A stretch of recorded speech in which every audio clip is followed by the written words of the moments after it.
It says we're I see live, so live. we should be Yep. live. Sometimes it takes forever to pop up on my other monitor, but we should be live. What's up, guys? I'm here with Dan.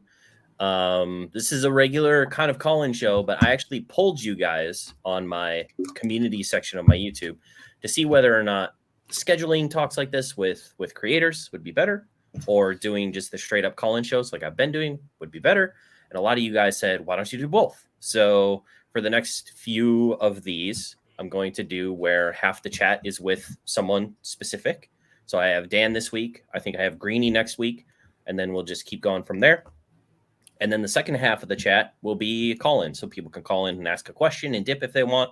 Or if you're one of the homies, you can hop in and hang out with us for an hour and a half before we call it. But I think that's kind of the format, what we're going to do for that, for this call-in show specifically.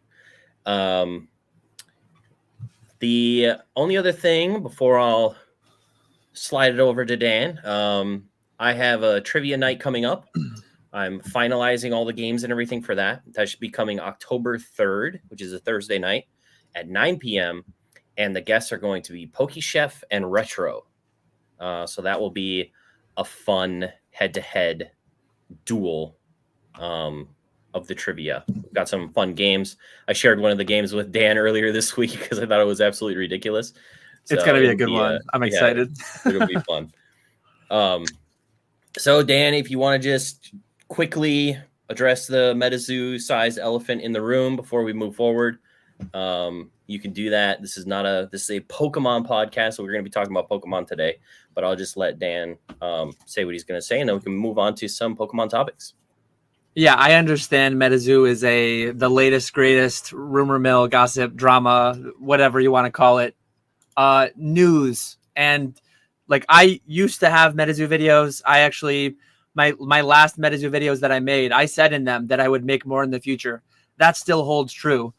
But I've never seen myself as like a news channel. I've never seen myself as, I might talk about some things that skew in that drama area from time to time. But at this point, I don't really have anything to say on MetaZoo.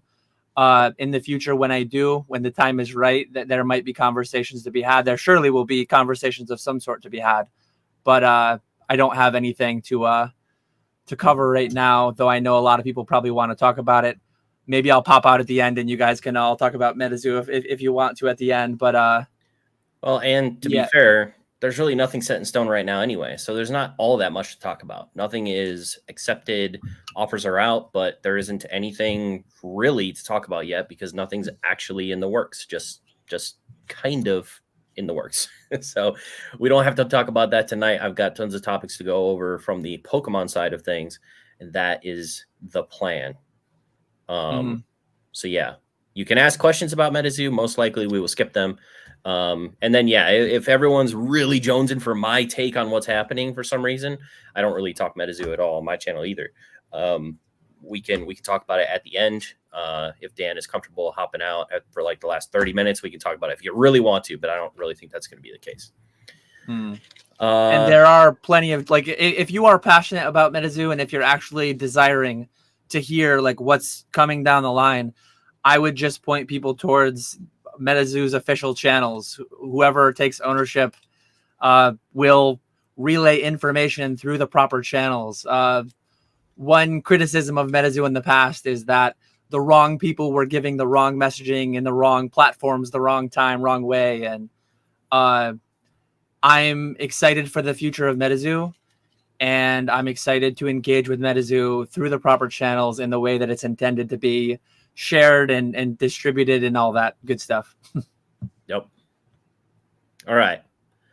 Let's say hi to some people in chat before we jump in. So Fat Belly Collects, hello. iFOMO, Hoot Hoot is here. Nan P, Sam, what's going on? Are you going to Atlanta? I'm not going to be in Atlanta. I'm going to be in Chicago. That's the next one I'm going to be in. Dan is also going to be in Chicago. I don't think you're going to Atlanta, right? Is Chicago the next one for you as well? Chicago's my next and last for the year. Yep. Yeah, me too. Yep. Thrifty, what's up, Ponga? We'll see you tomorrow. You said you were going to hop on tonight, but I guess you're going to ditch. But that's fine. Whatever, Ponga. That's cool. To Green Shiz, Dan, thanks for covering me this week. So I have to say I did ask Greeny before Oh you to come no. Am on I a this second? week. I'm a second choice again. Oh man. and, I and need to he be couldn't do second it. choice collectibles. He Uh couldn't do it. So I thought, who is reliable? Who's going to hop on and oh, chat with me? I'm the most reliable backup plan out there. I am safety net collectibles at your Oh, man. service. Aiden, how's it Nick's going? Nick's 87th choice for podcast Yeah, yeah, co-host and exactly. Java's second for tonight. Exactly. That's funny. Oh, man. Bridesmaid of the hobby, always the bridesmaid, never the bride. Chef, how's it going? Oak, welcome. Hive Mind, what's up? Formerly Gengar's Den. Herblore, how's it going? All right. I think we hit everyone. All right. So the first thing I have to say is, what happened to eBay Vault? You remember at the end of last year, it was eBay Vault everything. Gotta sell everything on eBay Vault, 0% fees, all that stuff. The minute that they changed it, it's gone forever. Like, I don't hear nobody talking about it, nobody using it, nobody selling through it. Like, they just killed that program. I don't. Yeah. I think I still have a couple stragglers in formerly eBay Vault, now PSA Vault it's Oh, called. yes, PSA. I think I had like 25 cards ish transition their way from the eBay Vault to the PSA Vault to kind of test it. And it's not that it was like terrible or anything. I think I auctioned a handful of them and they got reasonably within expectations. But like me personally, I have the Fanatics thing going on. I just have better outlets for that. You've got Mr. James Z&G Emporium. I would choose him over PSA Vault any day. He significantly beats the rates across the board. If you're going for Fanatics, my rates there beat that across the board as well. 7% is just not as alluring as 0% was. Yeah, it's just crazy how fast. Another thing, like how fast things can change in the current market, and like how quickly people like that. That changed fast. That was like, was that a month? End of That May. that we knew that it was changing. Oh yeah, like Was it? it was. I think they told us in late April or early May that Really? It like was that? end of May. I think May 20th was the last day to list. This is how much of like I don't think I have a great memory for specifics and a lot of things like this. But May 20th was the last day to list, if I remember correctly. And then May 30th was like the last day that auctions would have ended. And then it was like, you don't have to go home, but you can't stay here. Yeah, and, it was over. Yeah, it's that quick. Yep. Yeah, it was just wild. Just wild how fast it just gone. Everyone was using it to nobody using it. It seems crazy that it was only 3.5 months ago, right? 3-4 months ago. Like that's pretty wild. It feels like it's been a long time. Like I'm getting in deep into the replacement things. You just have to adapt and move on to the next thing. But I don't know of anyone who's like utilizing it to lift heavy parts of their business the way that I knew several people, myself included, using the eBay Vault to do the same. Yeah. When it was never going to stay 0%, but we kind of thought that it wouldn't go that high. Like it would be, it seemed like they were flirting with like a buyer's premium, and then it was only going to be like a few percent. And then all of a sudden it came out and it was like, oh, that's kind of not doable anymore. And they had advertised it. It's not even like we knew 0 was too good to be true, but from the beginning, they advertised it as like 0 for now and then 3% buyer's premium eventually. I was very frustrated that they called it buyer's premium. It's like, why can't you just call this a fee? And then I guess to an extent, I got what I wished for. There's no buyer's premium, but the fee is 7 to 16% instead of. Yeah. I wish I could go back and say I like the 3% buyer's premium. I talked down on it and then it never came, but something much worse came. Yeah, exactly. Well, I'm excited. I have 10 cards, I think, on Fanatics this week, ending on Sunday. And so far from what I've seen, I mean, it's Thursday. I feel like a lot of the bidding happens in the last probably few hours, I would assume, or the last day. I'm decent about things right now. Stuff getting lots of bids. So one thing, it almost falls into the actually it fully, I was going to say almost, but it fully falls within the territory of like tracker checking. I am one to like when I send a card to auction, I don't check it until it's over because it doesn't matter until it's over and paid. There are, and most consigners are really good about it. And like, I don't mind it either. I understand that like I've consigned $50,000-$100,000 collections for people. I've consigned things. They're paying off their student loans. They're putting a down payment on a house. they're doing big things with it, and it's a lot of money. I get it. But I've had some consigners that messaged me on Wednesday like, hey, we estimated up front that this was going to go for like 80 grand, and we're sitting at like 8 grand. Oh, and geez. if I extrapolate, we're halfway through the auction and we're only at 10% of the price. And that's not how it works. Like No. I have sold $20,000 cards that have been at $19,000 on day one. And I've sold $20,000 cards that have been at $2,000 with 6 hours to go. Like there's no way. Obviously, if you have Fanatics data, like maybe they have it somewhere. How much of the price? I actually saw a video recently on YouTube. I forget who the creator was, but they did an analysis on like how much price action happened on 99-cent auctions in the last 60 seconds. And maybe it averaged out to like 20%, but that's going to be very inconsistent. Not anything you can forecast off of. The spread on that, the variance on that is going to be so horribly wide. I feel like it's always like the last day. You might even be able to say like the last couple of hours, the bulk of it, because whenever I auction stuff, it's like stuff will sit at like $1 or whatever, and then the last couple hours, it's like, oh, now it's $35, and now it's market or whatever. Okay, cool. But it is kind of scary when you go into that last day and it's like $1.04, and you're like, okay. Yeah, and obviously Fanatics doesn't have Gixin, it doesn't have the sniping equivalent, but it does have an anti-snipe feature, so that when you hit 10 o'clock, it goes into extended bidding. Everyone sees it for 30 more minutes, then windows of 5 minutes every time it gets a bid. So I like that they do that for the selling side. I think it's an advantage that no one can kind of game the system, get in there late. Not because one thing that Fanatics plays on, Golden, Heritage, one thing all these companies play on is people being in it to win it. On eBay, you can't garner those last minute, second choice, like emotional bids, and a lot of times that can be a thing. Very much, it would be hard to quantify, but it would actually be pretty interesting to do a side-by-side comparison. Compare Fanatics, how their 10-day bid structure goes, how much of the percent, like by day, what percent of end price on average are they, compared to like eBay. Because eBay, it's like if you don't get in, if your snipe doesn't hit, if you don't manually put that in the right time, it's sudden death. Whereas Fanatics and the other platforms are more like the extended bidding features you might see on Whatnot or elsewhere, where instead of 5 seconds, it's 5 minutes though. Yeah. So another thing I wanted to ask you, back to kind of selling, but TCG Player obviously is going to start carrying Japanese. Obviously Japanese is a huge 100% of my business is basically Japanese. So how do you, I know that you recently, you kind of partnered with Retro, you're selling Japanese through your eBay account. Do you do a lot of Japanese singles unless it's like promos? I feel like you dive hard into promos sometimes, but is Bai your homepage yet? I use Bai a decent amount. I had used it in the past years ago. I was using it for like Masaki promos. Actually, during the boom, I used it a lot because everything WotC, everything English just went nuts. I couldn't buy anything English. So that's when I timed it really well. That just hadn't seen the hype hit yet. And I was buying a lot there. But I have been buying more recently. The main thing, though, like where I'm at, I don't want to do onesie, twosie stuff much anymore. And when I do onesie, twosie stuff, I would rather just send it raw to Fanatics, or even send it raw to James. I actually do have some cards with James. Like, I mean, he can sell. He has the grade and then auction.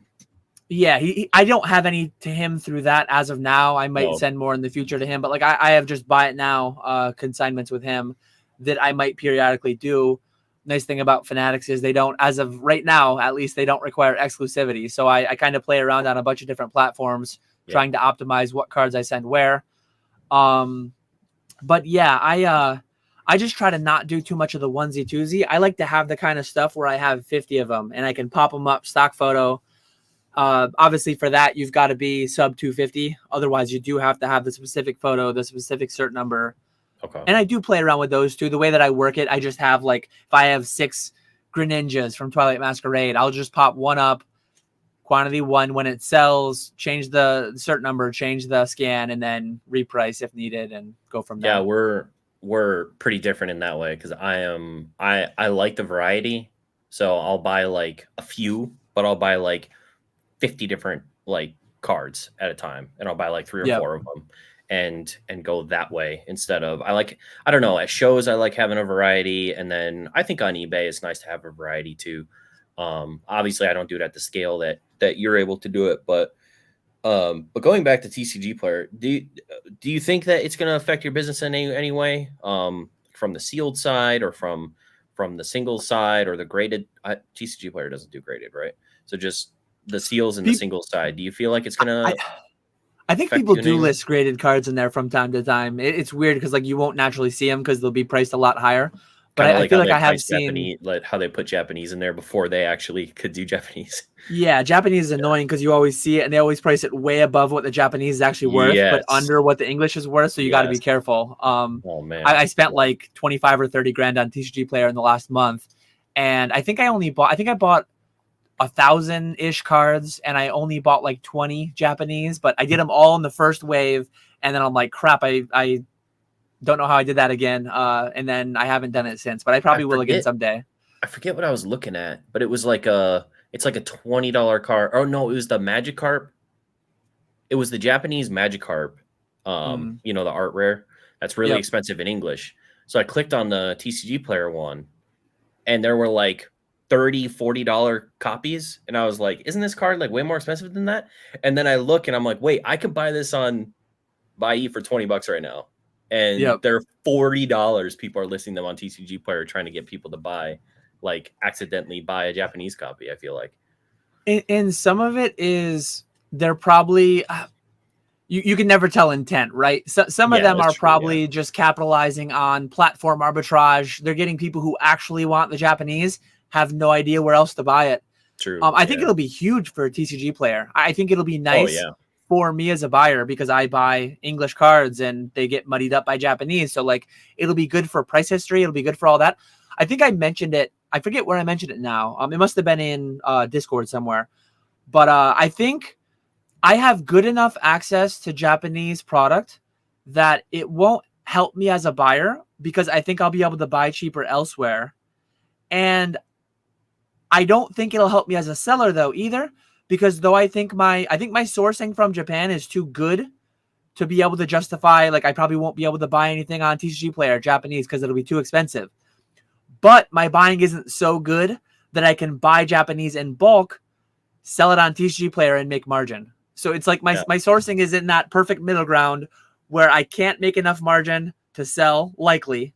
The only thing that I did look at and I did attempt to do, if they allowed it to be listed, and props to TCG Player for not having this be the case.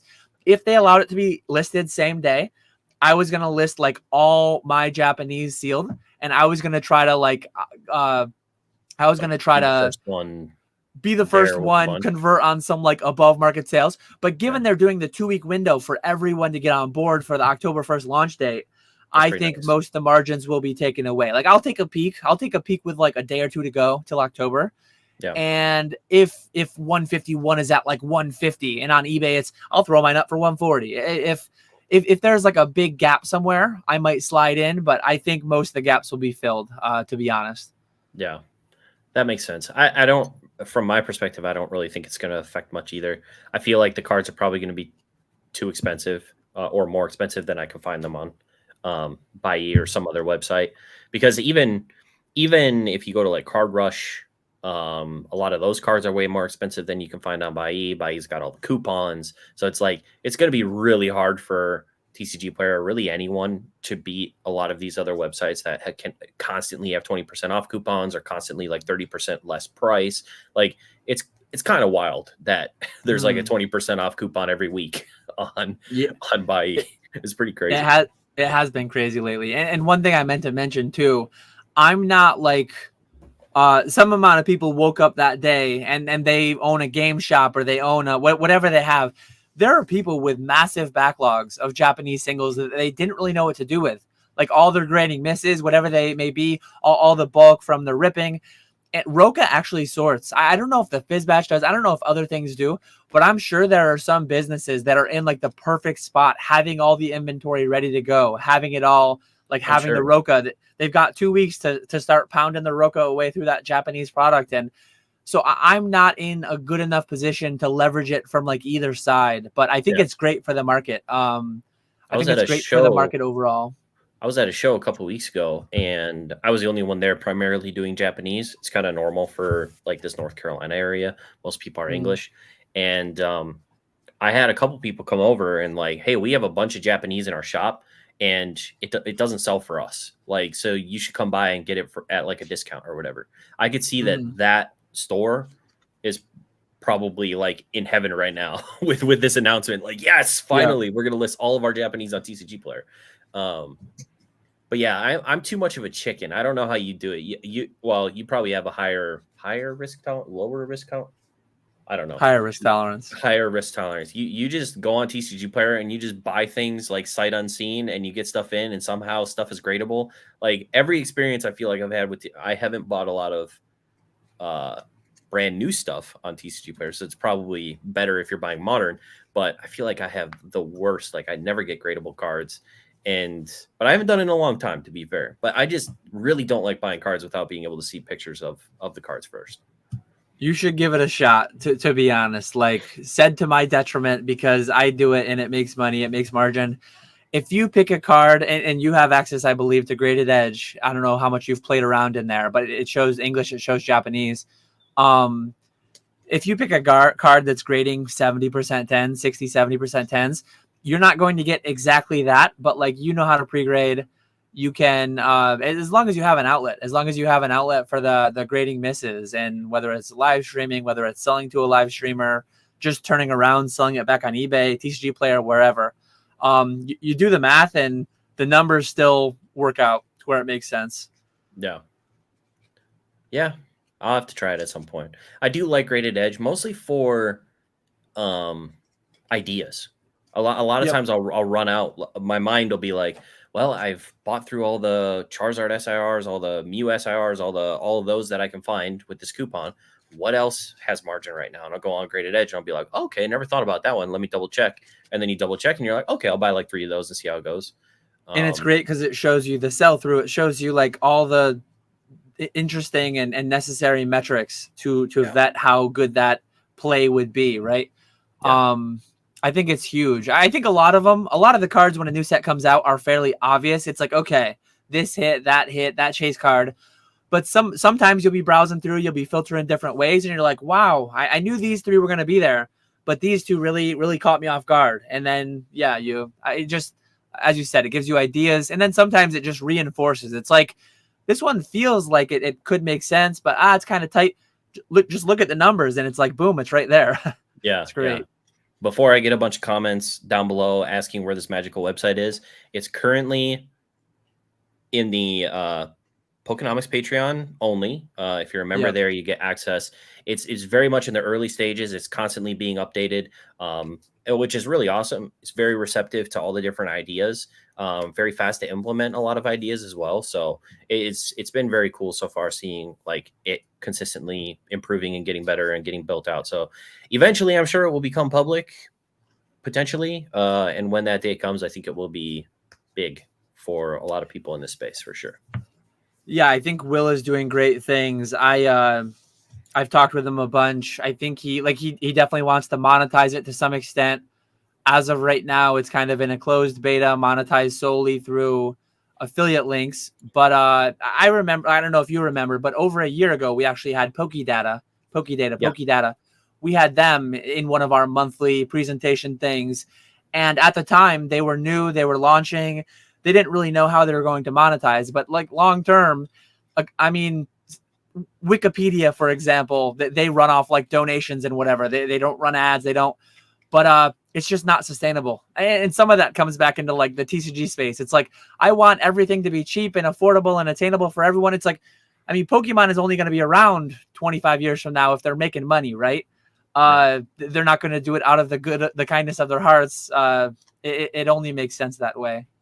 Well, and I wouldn't, if you're using Graded Edge, I wouldn't just look at Graded Edge and make all your decisions off of it. I would use it as like a check tool, because a lot of these places are not going to be 100% accurate, or just can't be, because there's always outliers. There's shill bids. There's weird, you had like a Mario Pikachu that was sun faded or whatever that sold like for a lot less than the other ones did. So there's always going to be like the weird outliers that are going to affect those. Even though they're an average of all these different points, it's still going to be affected in some way. So it's good to just like double check what you're working on through those websites if you want. But I wouldn't take it as like 100% like all I'm going to look at is this website and I'm just going to buy what it tells me, because you never know. There's always something, you know? Yeah, for sure. Always vet the information. Don't trust it blindly. True. Let's see. So streaming recently, I feel like you announced. I see Brad had a comment a little bit ago. A hard date for it yet? Again, I always forget what I say in Discord versus what I say live on YouTube. I'm so often in both places, but I believe I've publicly said, like maybe it was last PokeFlips. I think I said I'm going to stream before Chicago. I will be making my launch stream on either Fanatics Live or eBay Live. I'm not entirely sure which one. I might do a marathon event where I'm actually live for like a few hours on both platforms on whatever day or night I launch. Yeah. It's not set in stone 100% yet. Once it becomes, I will probably use the Monday before to like, hey, I'm going to be live this date, this time. I'll like a big billboard pointing towards when and where it is. Tentatively, I'm thinking about October 4th. And is this something you're looking to build up to be like you are the face of it to some degree? Or is it more like you want other people to be the face of it and you're just facilitating those faces to basically like sell on your behalf, kind of as like employees or friends that sell for you, stuff like that? Yeah, I really like the idea. Obviously, I'm a business. I'm an evil capitalist business. I like the idea of making money. I think I see like there's definitely opportunity there. There are high volume, quick sales. Overall, I think they go at or above market, depending. Like I think a lot of times people will take singular or only a few data points and really extrapolate. Like, oh man, that card only goes for $20 on eBay and XYZ just sold it for $60 on eBay Live. Some amount of those don't even get paid. And those aren't like, it's not just always that either. But I truly see an opportunity. It's like, hey, there's a demand. I have product and it's like, I'm selling to the streamers all the time. And I don't think I'll ever stop that entirely. I'll probably be sourcing to the extent that I can't even have other people sell through everything through me directly. But some of it is like, let me take that little bit of extra margin in-house. It's a little bit more of like a passive nature thing. I prefer sourcing over selling. So if I can source, send it to the right people, send it to the right platform, and then make a little bit of money, like more passively. And the thought of like paying a friend in this space very well, like if I can pay somebody a really good hourly rate that really enjoys what they're doing, whether it's their side hustle, like whatever side hustle, whether they want to do it full time, all the time. I just really like the idea of doing business amongst friends and making money together, having fun together. Like that's awesome. I do so much B2B. I do so much business to business with Nick and Rusty and James. And like, I've done so much of it over the years and it's really nice to engage. And some of that selling them, it's all changed over the years. I mean, I've been around for a decade now with Nick. Nick was in before me. And now it's more like we're selling each other things that we're just going to sell on. But over the years, it's adapted, it's changed. And I've sold them a lot of collection pieces too, and vice versa. And it's been fun. So I have to ask a question for my own personal self-improvement. I sent you an application for a potential position, and I believe that you decided to go with Ponga instead for some reason. Yeah. What exactly was it about my application that made it so that you didn't want to hire me? I'm just looking to improve for my next potential opportunity. At launch, it's going to be me and then PK and Ponga I've mentioned. If you're actually genuinely interested, I think last we talked, you were a little bit on the fence still, kind of like me over there. But I see Ponga in chat. I had to. At some point, I actually will put out. I've sent a questionnaire, a Google form that I made to Ponga and PK first. They filled it out well in advance of anyone else. and then I've sent it to a couple more people.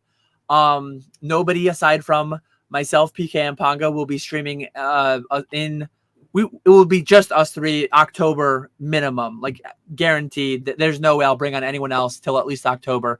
I just need to get a feel for how much I'll be doing.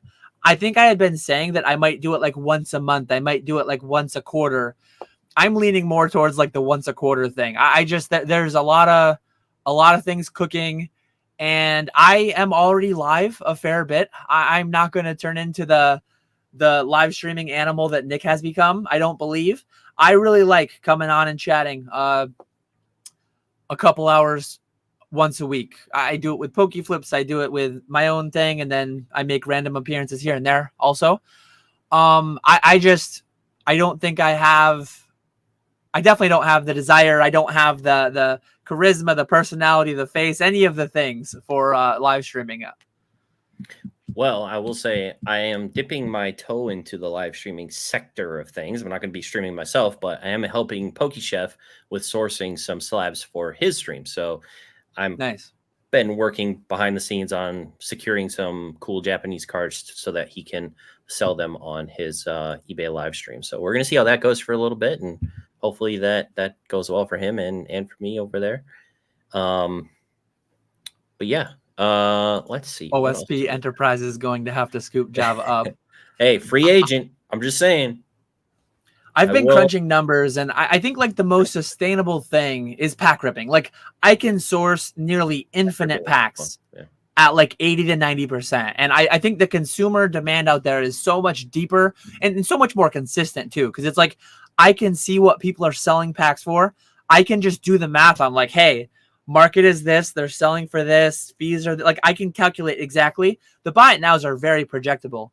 Yeah. And I've projected that I think I'll be able to pay like quite a solid hourly rate per stream hour. Obviously you got to add time for prepping and off stream packing, fulfilling, but I think I'll be able to compensate like quite well.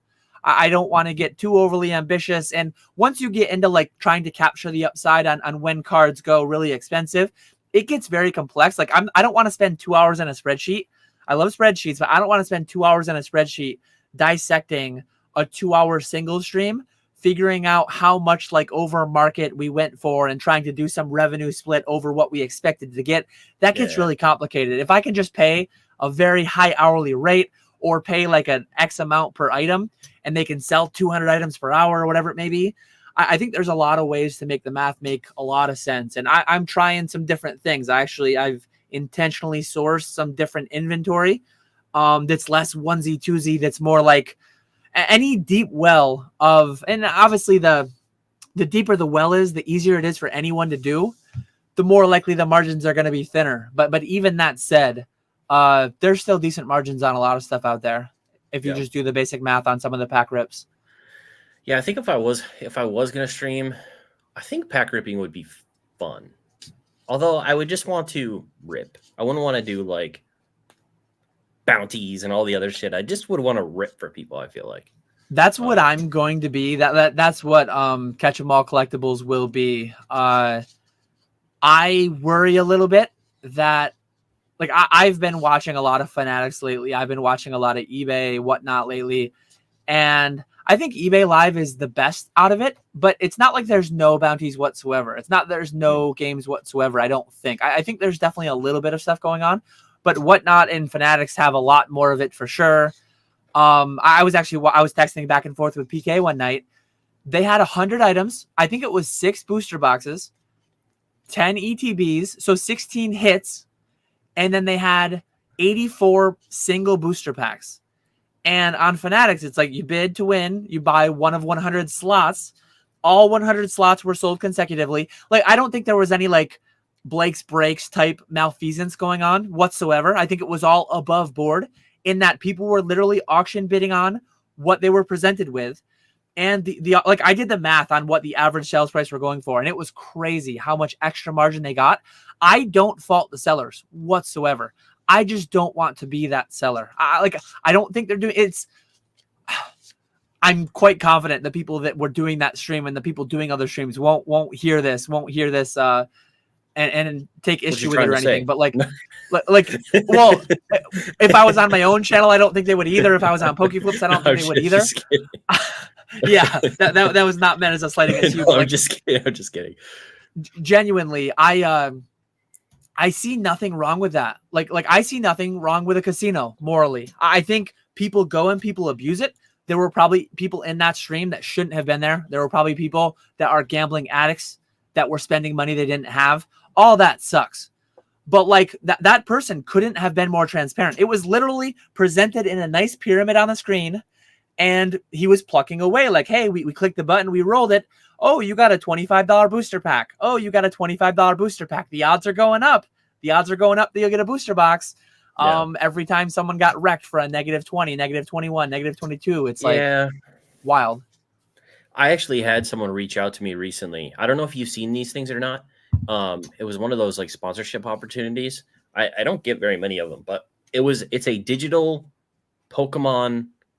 It's basically gambling, but what you win is either like a pack or a card, the more that you gamble. And then I think you can have them ship you the card if you win it, but it's all done like on a website.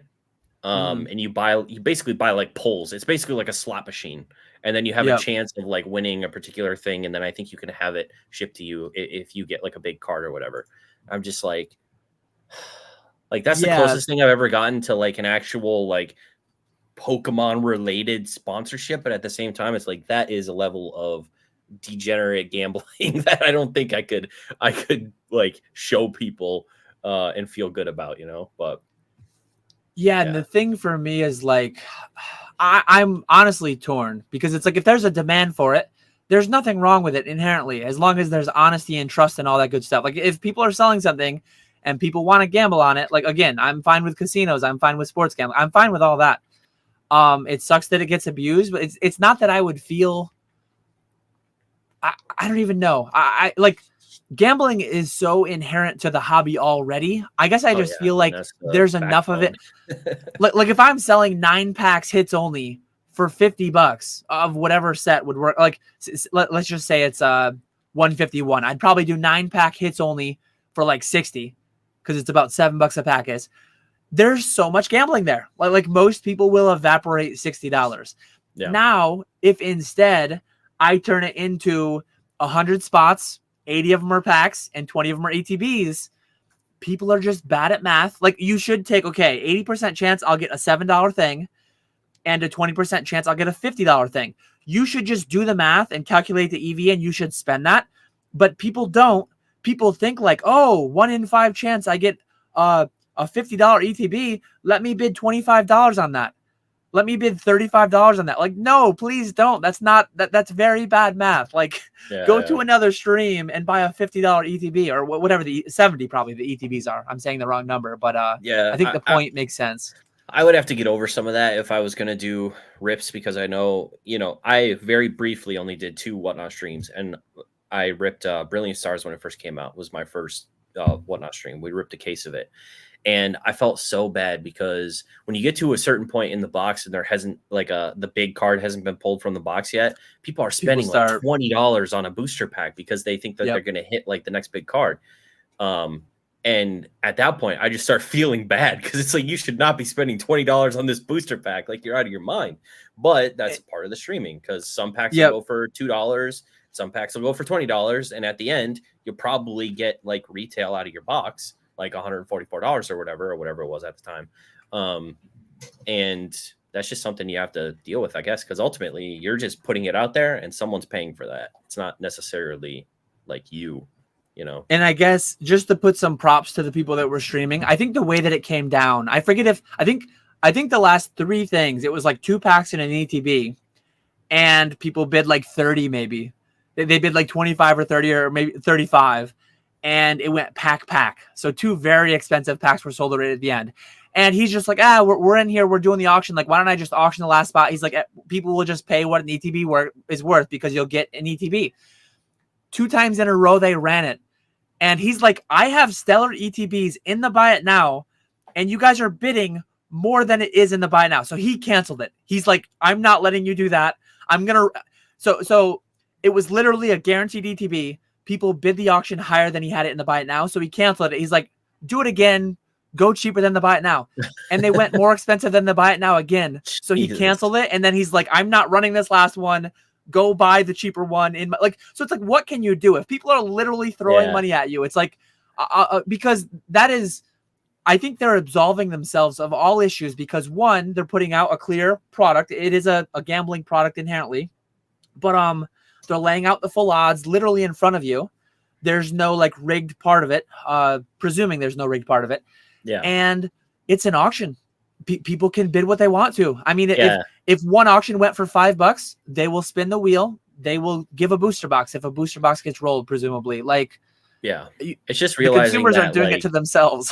Yeah, at a certain point, you've done everything ethically that you are in charge of, and whether or not the price goes higher than what you think it should, that's not really on you at that point, unless you're saying like, oh, that's too low and like all that kind of scummy stuff that some people do to like, you know, charge up their prices or whatever. But if you're just there and you're ripping and you're having fun and stuff goes for higher, it just is what it is.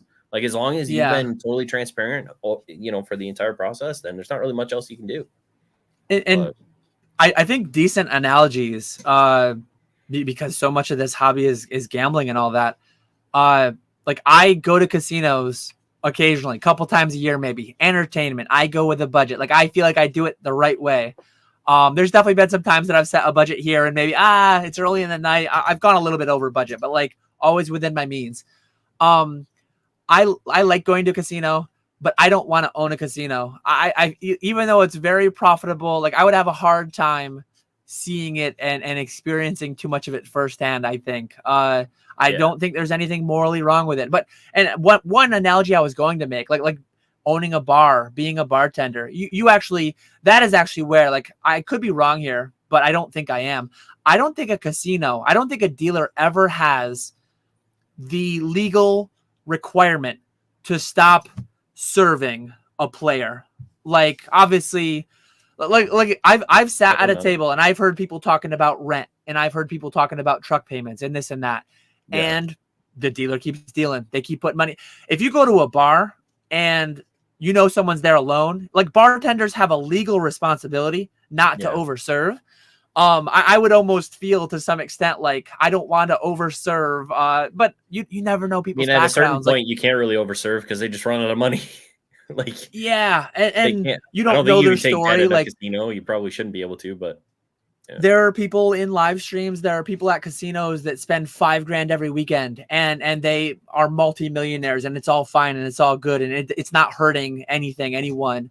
But you can't tell the difference between the people that aren't going to make rent, that are going to run their thermostat at 50 and their kids are going to be freezing all night long. Like, there are, I don't know. I have a pretty horrible gambling story. So my dad, when he was a kid, he has like 4 brothers and sisters or something like that. And he grew up in a wild household, like really poor. My grandparents were pretty horrible parents. But my grandparents left them. I think he might have been oldest. I think the oldest one that they left was like 13, 14, left them to go to Vegas, from Minnesota to Vegas alone, like no food, no nothing, left them in the house. They went next door to the neighbors to ask for food at some point. And they basically took all their life savings and lost it like on the first day. And then they came home even more poor than they were. That's crazy. But yeah, I mean, this shit happens, man. It's rough sometimes. We got a couple questions I want to hit before we move on. We were getting dark there. Negus of Cloud. Let's see. What are your thoughts on solely Japanese selling? So that's basically all I do is sell Japanese. I think right now it's a little rough because I think before there was a lot more margin. Now I feel like it's kind of harder to find that margin. You kind of have to play on coupons and you have to do a lot of looking that you didn't really have to do before. I mean, before it was like you buy any art rare for $3, you get it graded PSA 10, you sell it for 40, and you can do that all day. And now it's like you can kind of still do that with some art rares, but some art rares, if you auction them, they'll go for like $18 or whatever, and then you're basically done. You have to be more strategic, I feel like, now to get the margins that you were before. And then on the English side, it's like I feel like the English side is more risky, but there's more margin. So it's like, especially the newest sets, I feel like the print quality kind of sucks. You don't know if you're gonna hit a 10, but like art rares that do hit a 10 for some reason are going for like $200. So it's like, you know, if you do get that $4 card that hits a PSA 10, apparently it'll sell for $200. So it ebbs and flows though. I feel like sometimes Japanese is hot, sometimes English is hot, and it goes back and forth. And right now, I feel like Japanese is kind of in the downside. So I don't know if I would solely focus on that. I think it's good to spread yourself out as far as you can sometimes, but sometimes it's good to specialize too. I don't know. What do you think? Yeah, people like there's all these different sayings and a lot of them conflict, right? Like the riches are in the niches, and some people say don't put all your eggs in one basket. Some people say put all your eggs in one basket and just pay attention to that basket. I feel like I've made it very obvious that I'm more of like the diversification. I do consignment, I do my own flipping. I do a lot of different things. I'm firing up live streaming. I try to touch a lot of different aspects of the market. Part of it is just like trying. I feel like you should try everything at least a little bit, and maybe it will have higher margins than you expect. Maybe you'll enjoy it a lot more than you expect. So part of me trying live streaming is like, hey, it's just something I've never really done. I did it a little bit through my YouTube, through Shopify, all that. But let me try it a little bit bigger. Feels like the numbers could make sense there. But yeah, same thing with like Japanese. I started out English only pretty much from 2014 to 2016. I was English collector boy Dan. 2017-ish, I started dabbling a little bit more because most of my English goals got completed. But I think I'm saying a lot to just say like it's fine to specialize, but it's also fine to cast your line out a lot of different places and see what works. And you don't want to get bored. You don't want to get complacent and stuff if you're only doing the same thing over and over again. Sometimes it's nice to throw a little bit of variety in so you don't get bored with what you're doing too. I feel like I'm hitting that right now where I'm a little bored with what I'm doing. So this whole thing with chef is kind of something different, and it's kind of the same thing because I'm still sourcing all this Japanese stuff, but it's for a different goal. So it'll be interesting to see how that pans out. So yeah, good to mix it up sometimes too, just to keep yourself from getting bored. Yeah, there's a lot. Like I try to not get too deep into it, like micromanaging. Like there's diminishing returns if you get too deep, but trying to optimize. Like I think it's a fun game trying to optimize. Hey, I have this inventory. Yeah. Where would it do best? Because I can send it to my own eBay, to James's eBay. I can send it to Probstein or DC Sports. I can send it to Fanatics. I can grade it. I can sell it to a live streamer. I can live stream it through Ponga or PK or myself. It's kind of fun to have to just like. My favorite thing has always been sourcing for the most part. Sourcing, and then I like grading too. I don't really like the entry part. I don't mind pre-grading cards and like building the submission, but entry kind of sucks. That's where doing 50 of one card is a lot better than one each of 50 different cards because it's a lot less buttons. I entered like 500 cards today. It was way too much. 500 onesies, not even onesie twosies. There was no duplicates. It was one individual. You got to take advantage of the, what is it, $12.99 special or something right now? Yep. So. I think I've done over 1,000 cards this month already. I have a lot of cards going out. That's awesome.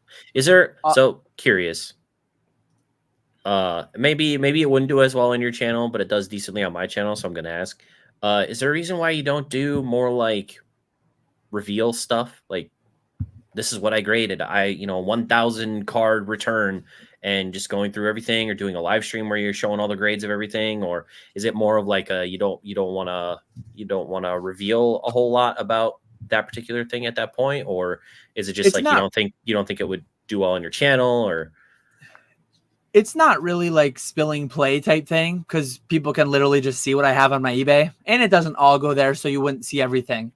But it's less that. It's more that my submissions are 50 of this card, 50 of that card. It doesn't like, it's like, oh, another one. Oh, another Celebrations Charizard. Another Celebrations Charizard. I think you can only show so many. I have done a couple like reveal. I've done a couple PSA returns, PSA send-offs when they make sense, like when they're actually content. Yeah. But yeah, it would like I already talk about Celebrations Charizard enough. I don't need to talk about it 3 more times a week. True. But when I bought that massive collection, that was almost 2 years ago now. Like I did a PSA return video for that because it was like it was a lot of juicy stuff, and I showed the non-Pokemon and the Pokemon.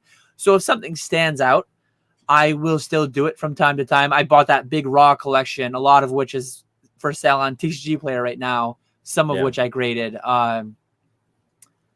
So yeah, I show it when the time is right, but most of the time is not right because it's just boring. All right, we'll do one more question, then I'll get into a content question that I have for you.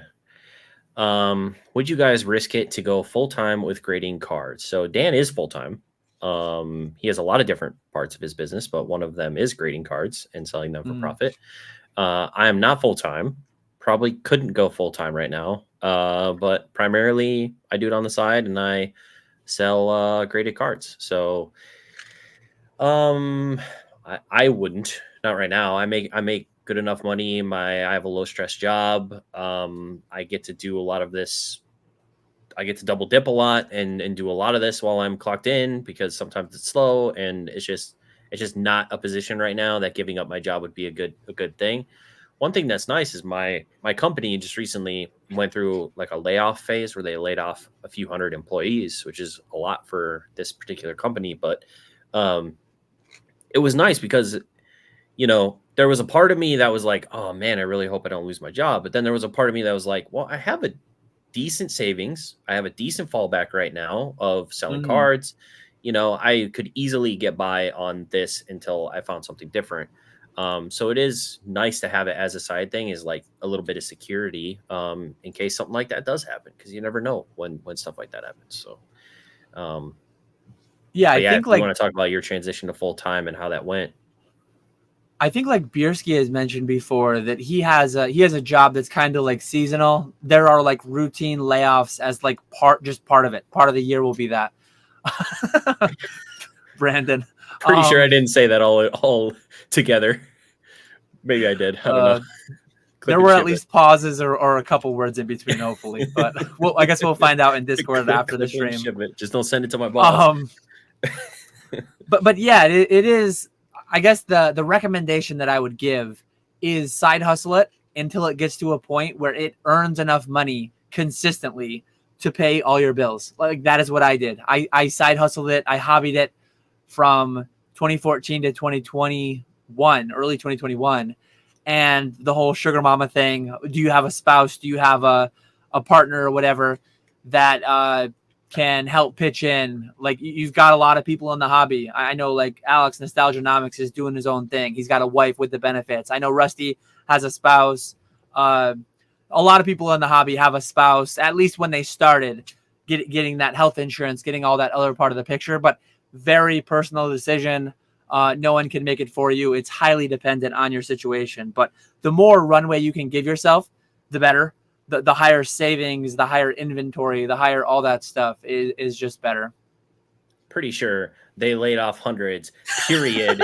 It was nice because I had a fallback. I'm pretty sure that's probably what I said. All right. They were consecutive words, but like sometimes, even if words are consecutive, the outside context like really is needed. Oh man. All right. Well, yeah, I definitely wouldn't do it until you were well into your covering all your bases. Dan has a great video. He talks about the boxes. Very informative, very important. Yes, the buckets. Very important. I probably have the buckets still. Yeah. You should definitely check out that video though, because there's my buckets. Yeah, there they are. All right. I still have the fantasy football draft results there. I need to delete that one because I don't need that one anymore. All right. Funny. So before we get to call-ins, I have one more question for you, just because you've been doing shorts more recently in the last few months. I've been doing shorts more recently in the last month or so. I pay an editor. He puts shorts together. It's doing pretty well on YouTube. I'm curious if you've noticed, because I've definitely noticed, it's definitely a different demographic. It's a different it's a different feel when you post a short. The like dislike ratio is an interesting thing when you post a short, and I feel like the comments are also very interesting when you post shorts versus long form videos. I feel like you're hitting more of probably the casual crowd, like the collector casual, you know, people just seeing it in their feeds, than you are hitting anyone that your content's really going to resonate all that well with. Especially, I'll just say, like, I have the flips shorts. I really like them because it shows, like, you know, I do the top flips videos and then I take the top 3, turn them into shorts, and then I put them on the shorts channel, and they look really good. They perform really well. But man, the like to dislike ratio, there is a lot of people out there that do not like you making money on Pokemon, and we know that exists. But yeah, some people are not fans of that. That is for sure. Yeah.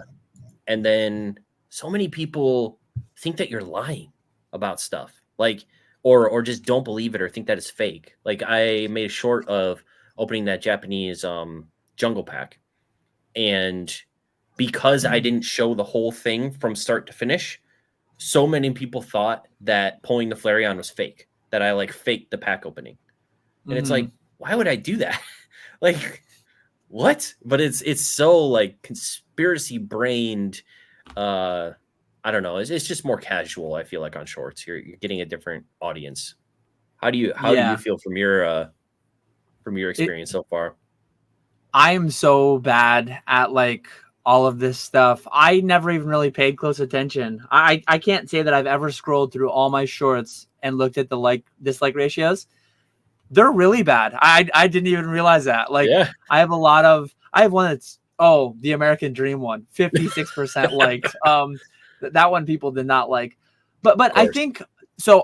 You are a job creator. You're supporting the human race. You are paying a person.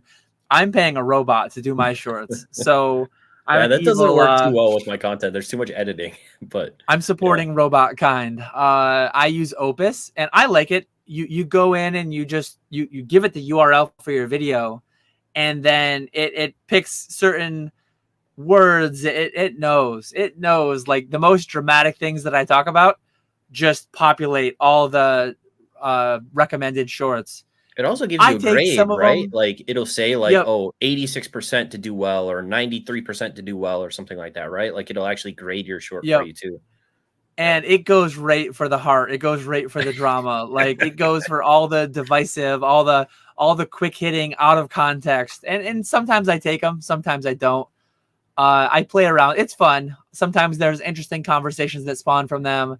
Yeah. But yeah, like some of them have 100% like ratio, but most of the likes and dislikes are like very little. Actually, my shorts have been YouTube. They're really bad. YouTube is sub 1,000 views on like everything. I put mine on a Couple have different over channel 1,000. So because Instagram, I put mine on Instagram and I put them on TikTok, and they do well. Maybe I should stop posting them to this YouTube channel. Maybe I should do a catch 'em all shorts like you did. you could try it. I did about a month. I forget how many shorts I posted, like 12 or 16 or something like that over the course of a month.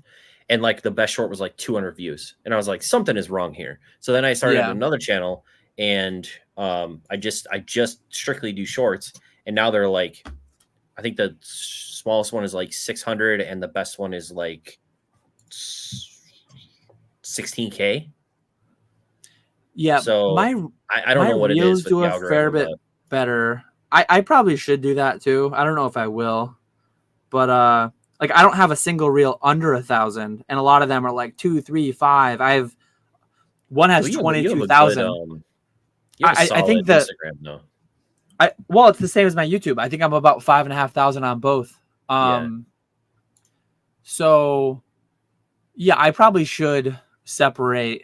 I think like I have a Pokemon channel, but my live streams a lot of times get into like personal finance, health and fitness. They get into lawn Mowing mowing. your They get into lawn, smoking meat meat, and drinking milk and IPAs. yeah. I don't even know what YouTube would think my channel was if I created a separate shorts channel. Like I think they know I do Pokemon because of my main, but like I'm looking like most my YouTube shorts have like why dogs are better than cats. The American That's not Dream. even true. So I can understand why that didn't get any views. One of my ones last week was funny. Like, choosing sides in the robot war. Are you ready? Is what it was called. Oh, 2 geez. hours into a late night stream, somebody's Yeah. like, "Hey, you're half robot. Whose side are you going to be on when the robot war happens?" And Opus wanted me to post that one, so I did. That's hilarious. Oh man, yeah, that's crazy. Okay, guys. Well, we're gonna open it up now for call-ins. It's perfect. We hit just 1 hour. That's exactly what I wanted to be at. Right on schedule. We'll open it up for call-ins. There should be a link in the description below. Let me know if it's working or not. If you want to hop in and chat about stuff, anything that we've talked about tonight. If you have a question for Dan or for me, you can ask it. Obviously, you can ask it in chat too, whatever you want to do. But we'll bring some stuff. We'll bring some people in. What we're gonna do is we're only gonna have 4 maximum, and then people can like rotate after they've asked a question or if they've been here a little while. If more people want to hop in, because once you get to like 5, 6, 7, 8 people, it just gets like unintelligible on what people, and people are just sitting there and not talking. So, but yeah, if you want to hop in, please feel free to do so. We'll hop in on the next topic, and then I'll drag people up as they show up. So, one thing I wanted to ask, because I feel like you're logical thinker more than emotional thinker especially when it comes to business stuff. It's weird to me because I feel like it's hard to logically think about some of the stuff in this space, like especially when it comes to singles. I feel like long term is more like the logical space where it's like, okay, what are people going to want long term? Short term, like right now, market plays are like can be completely irrational, and it's just like, well, you just do it because it's working right now and you just don't think about it. Whereas like, so I know that you kind of went from collector Dan to flipper Dan, and I've always kind of been in the flipping space, and honestly I'm getting a little bit into collecting because I see these cards that are just like, they have like nothing in the pop. They're super popular Pokemon, and I can buy a 9 for $60, and it's like, okay, I like it. If it has a swirl, I'll buy it. I'll put it away. We'll see what happens. I feel like sometimes you have to kind of toss logic out the window to participate in the current market. So how do you do that? Because I feel like you're very logical, or is it just logical in the short term versus logical in the long term? Like, what do you think? Yeah, I think like in the broader markets, in the traditional markets, like a Warren Buffett, value investing is very successful over long terms. The whole allegory of Mr. Market, for anyone that's read The Intelligent Investor, Mr. Market can be very emotional. He can have very wide swings day to day, week to week, month to month. But long term, over one thing that I've said is long cardboard, short plastic. Like, I'm actually pretty bullish on things over 3, 5, 10-year time frames. Most things being like modern sealed. I really just think people really love gambling. I think really people really love the chase, ripping stuff, and I don't think that's going to change anytime soon. I trust in Pokemon that I think they'll navigate it properly. They almost died 20 years ago, and I think that makes them stronger today for having gone through that and coming out the other side. I feel I have an example of this, and I've mentioned it in a couple of lives. People poke fun at me now, but stuff like modern illustration rares of not very popular Pokemon. Like, I always bring up the Ice Cube as an example. I think that sold like a couple weeks ago. High hundreds. Sold for like $200, $183, something like that in a PSA 10. And to me, it's like, I wouldn't even think to grade that card because to me, it doesn't logically follow at all. But maybe I'm thinking too long, where I should be thinking right now. And right now, that I guess is what people want. So I should play in that arena right now. But obviously, I'm not going to hold those, into the future, because that to me is a horrible idea. That But demonstrates perfectly, like that fully demonstrates what I say when I mean like short plastic. I think a lot of silly premiums exist on a lot of different things. I don't think those will age well. I could be wrong. I think I said $700 Moonbreon wouldn't age well. And what people really get hung up on is like, you were wrong.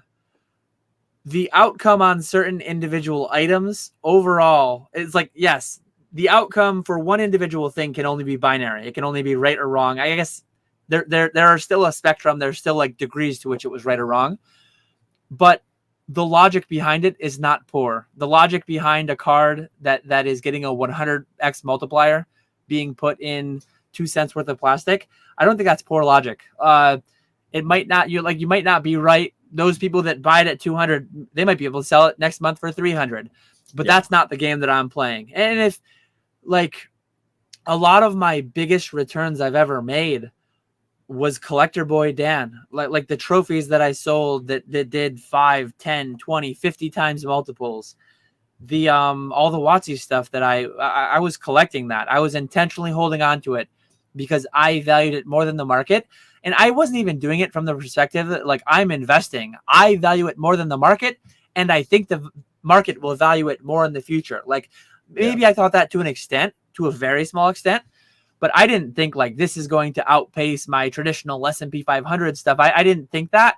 And I think that's poor thinking. And I think you won't be served well in the long term if you're doing that with a lot of different things. yeah, People, it's very easy to draw lines between a couple data points and to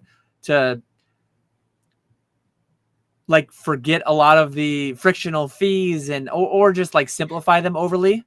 But a lot of people will backtest and show certain things. And I think a lot of people that are trying to make money in this space investing will just not do well in it yeah, inherently. yeah. I think for me, it's I've always targeted popular Pokemon from each era. So gone through, I've vetted all the different, different ranking sites, different survey sites, different everything like that, and created some lists. And I've always focused on those Pokemon. And it's like, and that to me is what makes sense. Like, of course, the most popular Pokemon are gonna, people are gonna like those Pokemon in the future. And I believe that. So when I think about like, oh, maybe I should buy some Ice Cube art rares, it doesn't even pass my mind because it's like that's not a Pokemon Mm, that anyone's gonna want in the future. But it's like it's not about someone wanting it in the future. It's about what someone wants tomorrow when you put a PSA 10 in front of them and how much can you get it for. So yeah. I feel like my the way that I think about things is mixed up sometimes where it's just like there is a bit of that like turn your brain off and print right now, but Mm, I do feel like I've been binging Primetime Pokemon, his YouTube channel where he opened like all the old boxes and stuff, and he had yeah. like a massive collection and everything. That's the dude that printed during the boom. That guy that kept every box, that graded all those hits, that kept all those different cards and everything, and you and other people that were collecting at the time, Rusty, Yeah. that just loved it. Those are the people that actually made a lot during that time. It Mm, wasn't the people getting meet like me getting in 2020 in the boom with everyone else like, hey, let's all make money, making all the mistakes and everything during that time. um, so there is a part of me now that's like, okay, if I truly feel like some of these things are undervalued, if I have things that I think are going to play out better potentially in the future, I should be maybe buying those things and collecting and holding on to them for a little while and seeing what they do.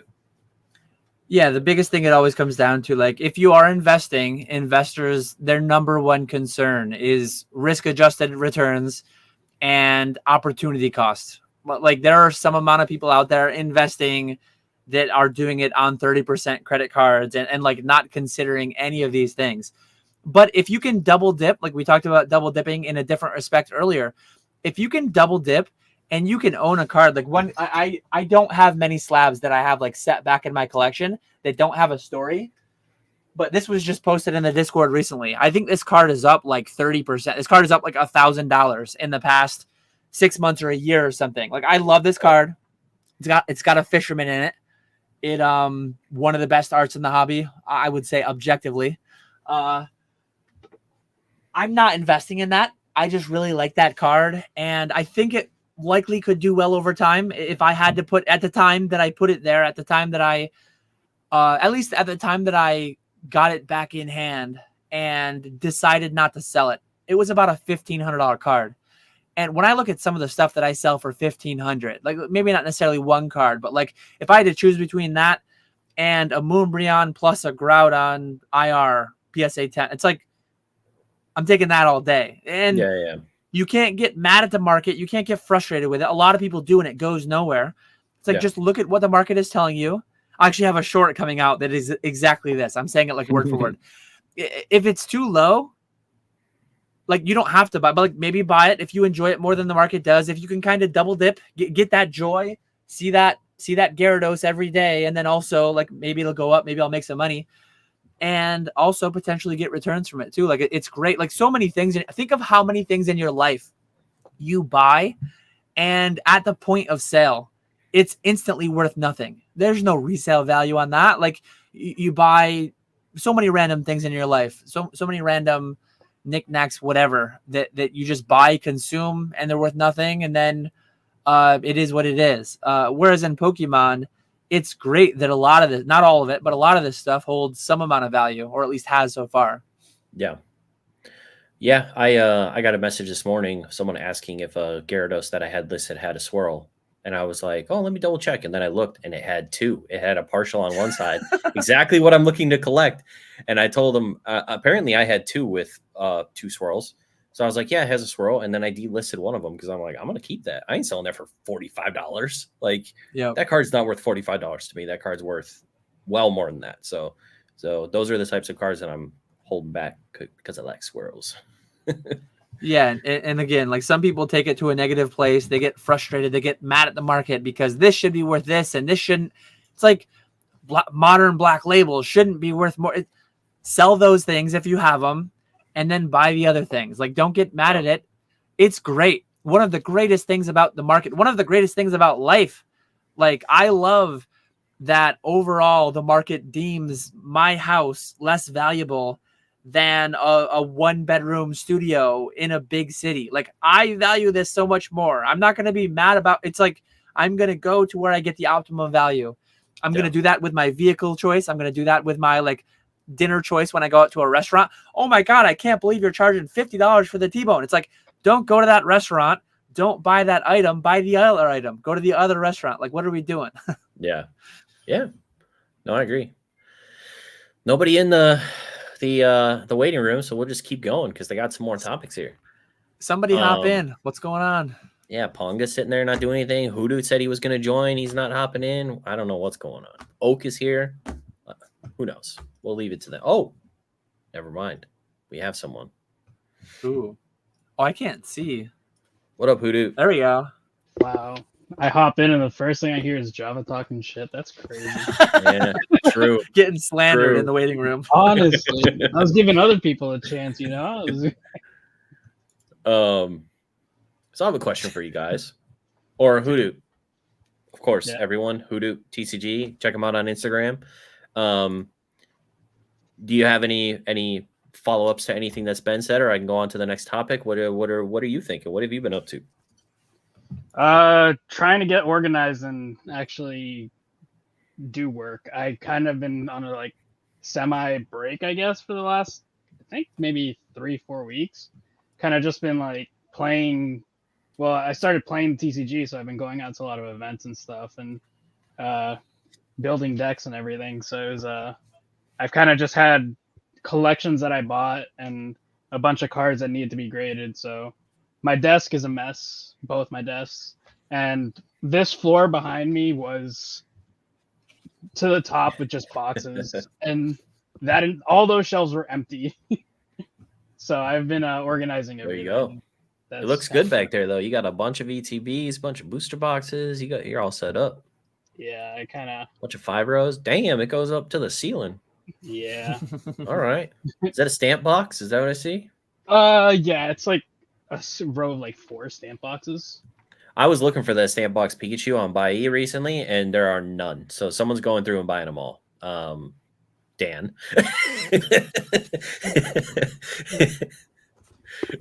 That wouldn't surprise me you. because it was a graded edge. It was on the graded edge sheet. I saw somebody actually has been grading The the sheets. postcards. Yeah. Oh, I thought they weren't doing that anymore.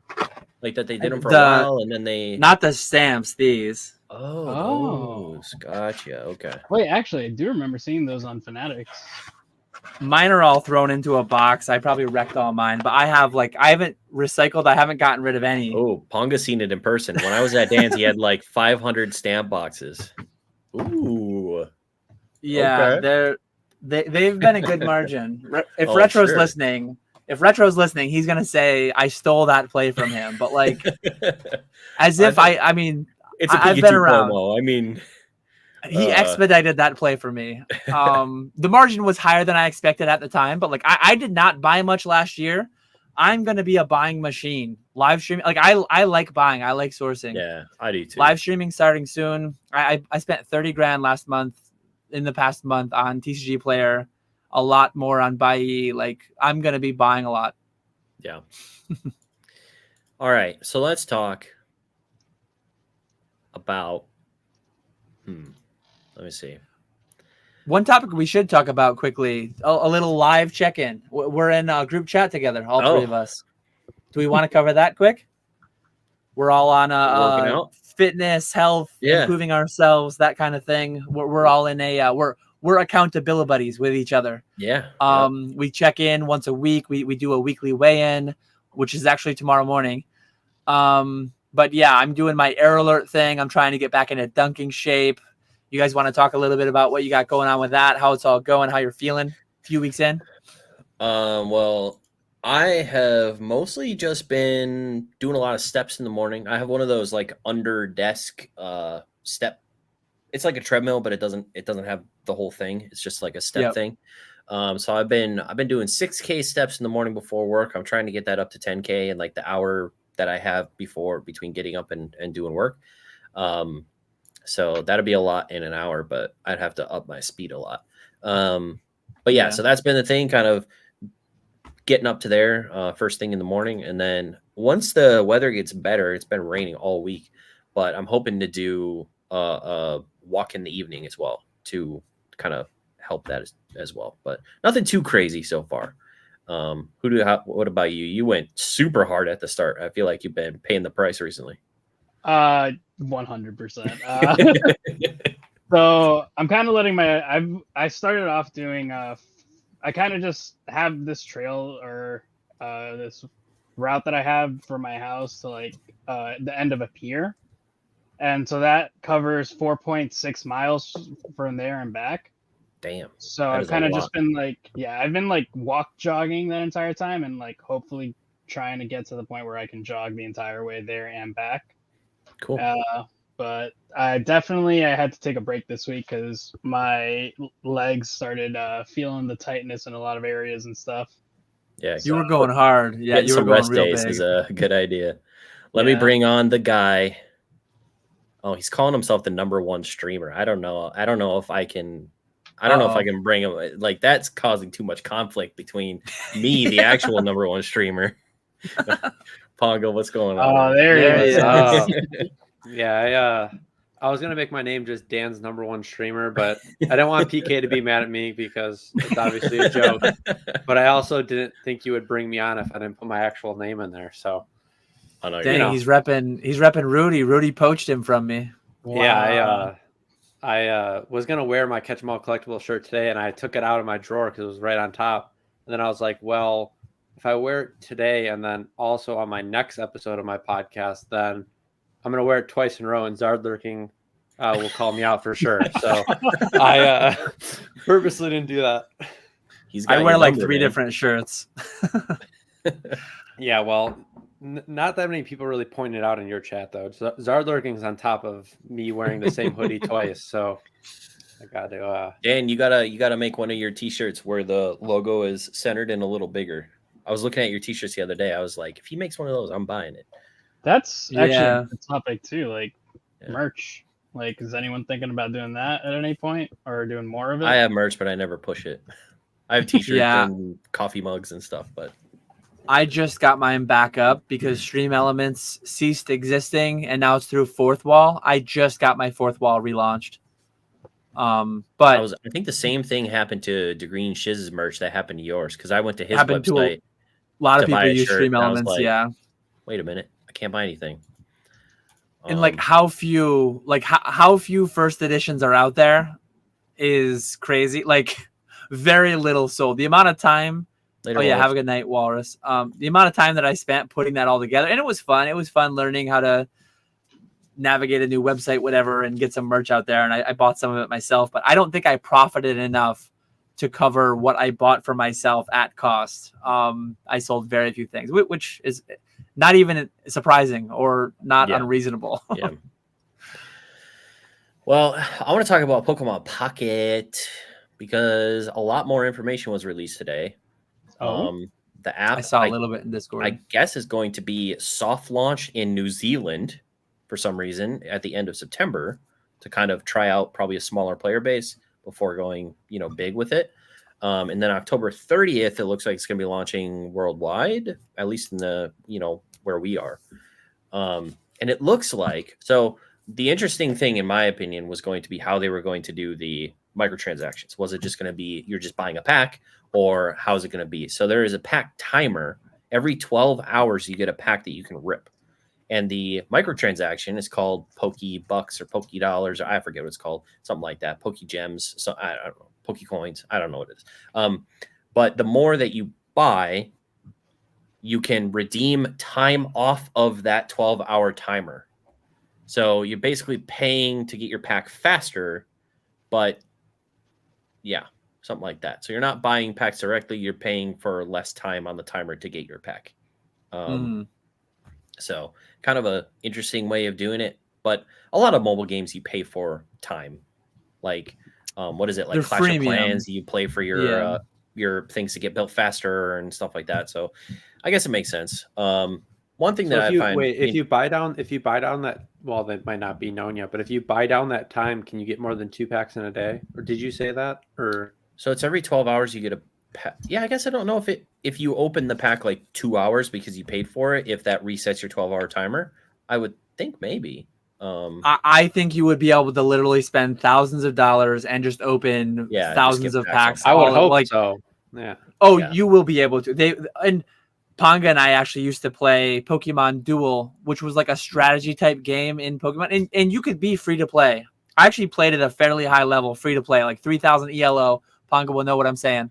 I didn't buy gems. But through like normal play, you could unlock everything, but it was super slow. If you want, and it was actually packs. You would open packs and you would get the figures, and then you could fuse figures together to increase their attack. I did it all free, and I suffered for it. Like I couldn't climb above a certain level because everything above that level was just spending hundreds of thousands a month. Even Pokemon Go, like I'm free to play. I enjoy it, but I couldn't do high level PvP because I'm not hatching as many eggs as I could be. I'm not like, there are times that I run out of revives, I run out of Pokeballs, and it's like, I gotta spin more Pokestops. I'll just wait. I think that this is going to be insanely successful, especially that they're going the route of exclusive cards, because everyone here is a collector and we want all the different cards, and there's a Charizard. So, I'm going to be wanting to pull the Charizard. I'm not going to probably pay much money to get it, but I'll open my 2 packs a day. But yeah, the whole like exclusive arts, and a lot of the arts look, in my opinion, they look a lot better than a lot of the stuff we've been getting in the actual TCG here recently, or at least more unique and different. So it's a fun draw. Yeah, what do you think, Pongo? What do you think of Pokemon Pocket so far? You want to go ahead? Sure. I mean, I like it. I mean, I've been playing, like I said, I've been diving a little deeper into TCG and playing it myself, and it just sounds like another opportunity to have a little game to play and pass time here and there. And the art looks, they're 100%. They look a lot better than a lot of the cards that we have right now. Just like the full art of that Charizard looks disgustingly good, and that's just the full art. And then the other rares are amazing. They've been able to be a little bit more flashy with the cards because you don't have to print them on cardboard. Obviously, they're digital, so that's kind of cool. Do we I know think, like what they're? Oh, go ahead. aren't they animating some of them, and you can Some like of them, go into the scene of the card? Like, Yeah. Yes. I think it's really cool, and I love that Pokemon will be making tons of money. I hope they don't make so much that they like, we don't need to do sitting This cuties ECG anymore, thing because anymore. like all this physical stuff. I mean, it doesn't scale as well. It's so tedious and sorry Earth. This is definitely less sorry Earth, but I want them to make a bunch of money because I want them to be around. But I'll probably be a free to play. Yeah. Yeah, I think Pongo, it's what do you think? Yeah, I think it's really cool. I mean, what Dan said, I'll be the free to play. I never do microtransactions for any games I play. I'd rather grind my time away for 6 months to get something I could get for $10, which is hilarious. But that's just how I always play games. I think when I play video games, I think the grind of getting that end goal is the fun part. And then when you get there, it's kind of boring. And so that's how I've played Pokemon Go for the last 7 years. That's how I play all my games. So that's probably what I'll be doing. I'll be opening those 2 packs a day and be limited to that. But Yeah. I'd be really interested in maybe down the line them doing like a Pokemon Pocket set, like actual TCG set, which Like would a specialty be set. yeah, they could pull that lever at any point. Yeah. And make a specialty set of it. That would be really cool as well. But yeah, super excited to see it. I signed up for like the beta thing or whatever to be able to download it right away, and excited to get that going. So Do we know? Go ahead, Ed. I was just gonna say like a natural crossover to double dip. If they do a physical set to kind of show, what would they put in there? They would put code cards in there that have a chance at being X amount of Poke Gems, and they'd convert some That's of their what digital we thought they over were to going to fit, do like, with the Pokemon Go set, and then they didn't. Well, they kind Yeah, of did, that- but then they kind of didn't. yeah, Some sort of I guess they might not, interactability. but I mean, like it would be a low-hanging missed fruit. opportunity. Yeah, but yeah, do we know how they're simplifying the game? Because the game itself is going to be like quicker matches than a normal TCG game, I believe. So I wonder what they're removing or what they're simplifying about the game to make it faster and simpler to play. I mean, I imagine they'll probably, for one, lower. I mean, I don't know. Energy costs are pretty damn high on a lot of these cards. Maybe lower the amount of prize cards you need to win is one way that I can see it easily happening. Or I think actually, someone said something about less prize cards, but I don't know. For Grimer sure. said smaller bench and less Smaller prizes, bench, I think. yeah. So the bench has 3 Pokemon in it instead of the 5. smaller deck. Yeah, your deck size is probably going to be like 40 cards, and then it's looking like 3 prize cards. Is that what I'm seeing? Okay. Well, 4 prize cards. Yeah. I mean, if it's on my phone and they're like 5-minute matches that I can, do while I'm walking on the treadmill or something, I will definitely.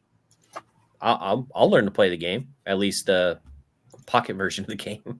Oh, that's also what they lowered the HP on a lot of these Pokemon too. Oh, so they get defeated faster. Yeah, I mean, right now we're looking at Pokemon that have, at the highest, I think base HP is like 340, 350, and that's for an EX. And Charizard EX here is 180, and the EX in the TCG right now is 330. So I imagine that's another way that they're making it quicker. Gotcha. Okay. Yeah, I'm excited to check it out. I think it's going to do super well for Pokemon. I wonder if the TCG will see a bump. I feel like it's going to be one of those hype things that's going to reach not just people who play, but a new Pokemon mobile game is going to reach more people than just TCG collectors. So I wonder if it will be another, not a boom, but like maybe a catalyst for people to come back in and buy, an ETB at Target or whatever and try it out again if they fell out of the boom era. I'm sure there will be some of those people, right? It's just how many. That's hard to predict. I could see it happening more the other way around, where people are playing the actual TCG, like the normal version, will start switching to this one full time, and this one will have its own like worlds and everything too. Yeah. That's one thing Pokemon will obviously have to navigate. They don't want to cannibalize. They don't want to like create something that will generate 500 million in sales at the cost of 400 million in sales to the physical. There will probably be a little bit of cannibalizing, but obviously they want to just grow the pie overall. We need And incremental sales, baby. I believe in their ability to do it very well. They will likely print relentlessly with it. I think I saw too that it won't be featured in any play events. I don't know if that means worlds and stuff. That would mean something worlds based. Oh, that's interesting. I don't So know. I'd be surprised if they went the world's route with it because it's a simplified game. So yeah, to me, it's not supposed to be competitive, right? But Okay. who knows? No, you're right. It literally says right here there are currently no plans for integrating Pocket with Play Pokemon events. So it just says no plan. There's currently no plans. Doesn't mean there will never be any plans, but the fact they're stating it here means that not in the foreseeable future we will see it be yeah, a Worlds event or like Pokemon Run local events. that makes sense. Well, I have a conspiracy theory. Oh, And Ponga's not going to like it. Do you think because Pokemon knows that this mobile game is going to be huge, they're going to make a lot of money off of it? I think everyone knows it's going to be huge. It's going to have probably the most downloads on any mobile device when it comes out. People are going to whale out and buy a whole bunch of packs and stuff. Do you think that they have been purposefully sandbagging the Scarlet and Violet sets to not be as good to create more hype for Pocket? I say no. I don't even want to go into explanation. It's just a flat no. It would be a lot of risk. I think artists will art is a thing that I say, and I think there's plenty of art to go around. That's my take. Yeah, I guess like you could be unhappy with the Pokemon they choose, but objectively the art is still good. So yeah, I think the art's fine. Yeah, but then that's not really sandbagging, right? Because they're still putting effort into the card. They're just not using the most hype Pokemon. But I'd also argue a lot of the hype Pokemon have still been used, just not in every Not set. enough. But a lot of the Fire most Lizard. hype Pokemon are going to be coming out in the first set of Pocket. They Yeah. got a cool looking Mewtwo, cool looking Articuno, cool looking Moltres, full art Charizard, Venusaur, Blastoise. And knowing Pokemon, they're also going to come out with a bunch of Pokemon that you probably hate very soon. So I don't hate any Pokemon except for you want Bruxish. you want to Thanos snap them all. So I don't know. Well, I want to Thanos snap 50% of them because I think That's wild. I think it would be. That's different than all. Like I genuinely think your argument is fair. But I also think that's the quickest way for Pokemon to kill itself if it were to only use its most popular characters. Well, It would feel so stale. But 50% of 1,000 is still 500. No, yeah. Like, But then you first cut set. it down, and it's never gonna stop, right? Because like the whole appeal to Pokemon is more Pokemon coming out in new generations, in my opinion. And when you start cutting back, like where do you innovate from there, right? The innovation is in the region, like being a unique region that's like set in a unique location, right? Like Spain or something like that. New trainers, new Pokemon, all that kind of stuff. And then if you start going to the route where you Thanos snap half of them and you only are limited to that 500, I think after a time period, I don't know, 5, 10, whatever amount of years, it's just going to get very stale. Like I think when I see a Charizard in a set, whether the arts are cool or not, like I don't have any want to own that card because there's just so many. Right. But you understand that you're in the minority of people in this hobby that think that way. Yeah, sure. That's fine. I'm not saying I'm right. That's right. No, I'm not saying you're wrong either. I mean that's just your opinion in it, just like my opinion is Thanos snapping 50%. But like I said, you the other side of it's very fair. I get it. I get why you would say that. I do. Yeah. I don't know. It's an interesting thought because it's like if they retired a certain amount of Pokemon that we know aren't, kind of sought after by the broader community, then you focus on the others, and then you kind of just build on from there. Again, you can create new cards and stuff, kind of like Magic. They retired the reserve list or whatever, and then they started creating new cards again. You can still create new Pokemon in new regions, but every so often you just retire some because they're just kind of rejected by the broader community. So would you never retire the popular ones then? Not if they stay popular. That's where I think it gets dangerous. But why would you retire the popular I think they would Pokemon? if they did go that route, which once again they never will. No, they won't. I think they would strategically retire popular Pokemon and then have this whole marketing campaign bringing them back eventually. It's like the McDonald's model, right? Like where they have a limited time thing. Or like the Disney Vault. Yeah. The Disney Vault. We're not going to sell any more Lion King except for 5 years from now when Lion King comes back, and now everyone wants to buy it again. I guess I'm saying like it can be done correctly, maybe, but I feel like it would just lead to very poor management and way too much work for them to do, probably. Yeah. It's unnecessary. There's just a lot of Pokemon, though.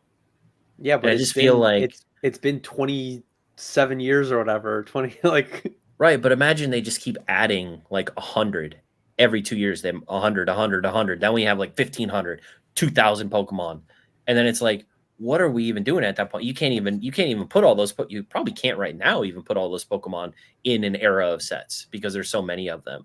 So it's like, at some point, certain Pokemon will ultimately functionally be like retired. So. Yeah. But then the argument there, because there was people in that live that were like, well, you could just soft retire them and not print them anymore. But then you're just going to frustrate people because they're going to be like, oh, when is the Eldrim going to be printed? And then it never is printed. And then they're like, why wasn't Eldrim printed? Instead, if it's on the retired list, it's like, oh, Eldrim's retired. I'm going to be excited for these Pokemon that aren't retired to show up in the next set instead. I mean, there are Pokemon right now that haven't had a new card in a pretty long time as well. Or don't have in general that many cards, or have never had like a full art or art rare or anything in that sense. Yeah. So I don't know. It's just an interesting thought experiment. Obviously, they're not going to do it. So I think it really is. It's like one of the more interesting topics I've heard talked about recently. I feel like a lot of things people are just repeating themselves. But when you brought that up in your last live, was it your last live or the one before that? I was actually like really engaged in listening to it because I thought it was a very unique perspective. I got to give credit to, was it Bierski that mentioned it first? It might have been in his live with, who do you have his live with recent? Oh, Hive Mind. I think they were talking about it. Bierski or I think they did. Gengar's Den mentioned it. And then I thought like, oh, what if we actually like extrapolate this and see how it would impact things? But it was an interesting thing to think about for a little bit. I guess the last thing I have to talk about tonight is Palworld. It's back because it's being sued by Pokemon Company. Pokemon Company announced that they will be suing Palworld over copyright or patent infringements. It looked like the patent document said something about the catch mechanic. So I guess using balls to catch Pokemon or to catch pals. Sorry, I even slipped up, called them Pokemon. And obviously people are pointing to like, oh, this looks exactly like Luxray. This pal looks exactly like this, Pokemon or whatever. And I mean, it was going to happen eventually. But for me, I just found it a little bit funny that they waited so long to do it. And I bet they waited because it was so popular and everyone loved it for like a month and then it just died off. So now they're like, oh yeah, now we'll sue them because we won't get as much like backlash if they were just going to immediately like sue them out the gate when it was super popular. I also feel like, I work for a very large company. Legal things take a very long time. And that's what I was going to say, yeah. Yeah, I'm sure you're right to an extent where they probably didn't file it right away, but it's probably been in the works for quite a bit of time before it was actually sent over because they probably formatted it in a way and their attorneys probably formatted it in a way to where they're not going to lose and you'd be stupid to fight it. So, yeah, with any large company, they're going to if it's an actual lawsuit and not just a cease and desist, like it's gonna be quite a bit of time before that gets put out there.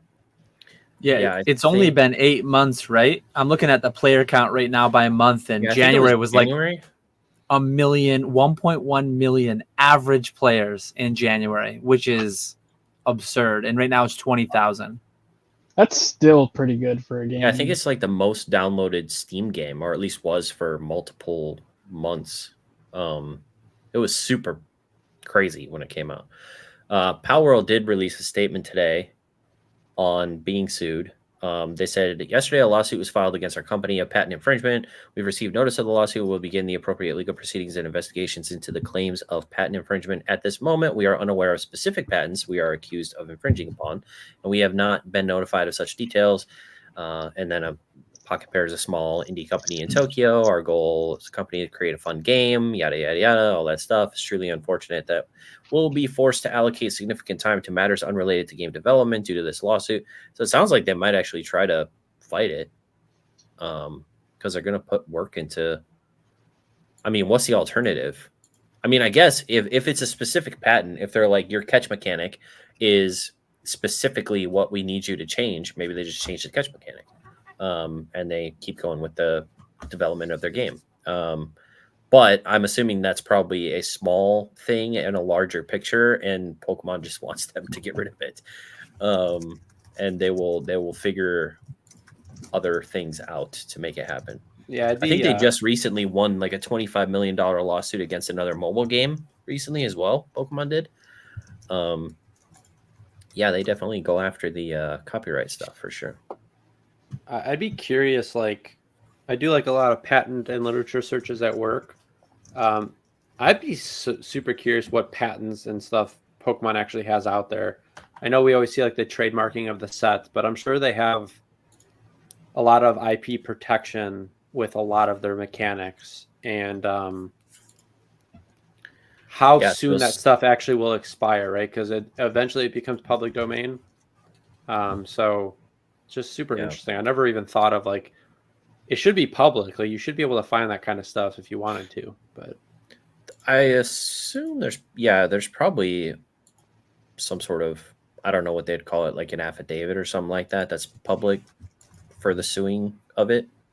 But I don't know if it would be because it's a Tokyo-based company, so I don't know if. No, I mean like the patents are public, right? Like even if it's a Japanese patent, you'd still be able to find it. Yeah, maybe. Yeah, I don't know. Not sure. I thought that game was really fun. It did a lot of interesting things. It was like a survival game with the catch mechanic. I thought it was interesting when it came out.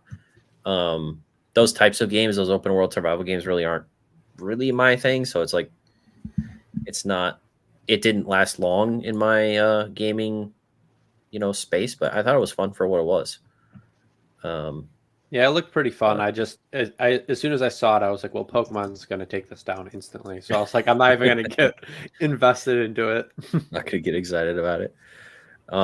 Looks like what are you guys' thoughts on the McRib? We're going into food territory now because people in chat are talking about the McRib from McDonald's. That's my fault. There's better items. I used to love the McRib when I was younger, and I don't think I would like it today. My school used to have McRib style rib sandwiches. We had a rib patty, yeah. I don't know if I ever had the McRib. Our rib patty at school was pretty decent. It's fine. It's not, but it's not like it shouldn't in the be context like a of seasonal school thing food that people get excited about. Yeah.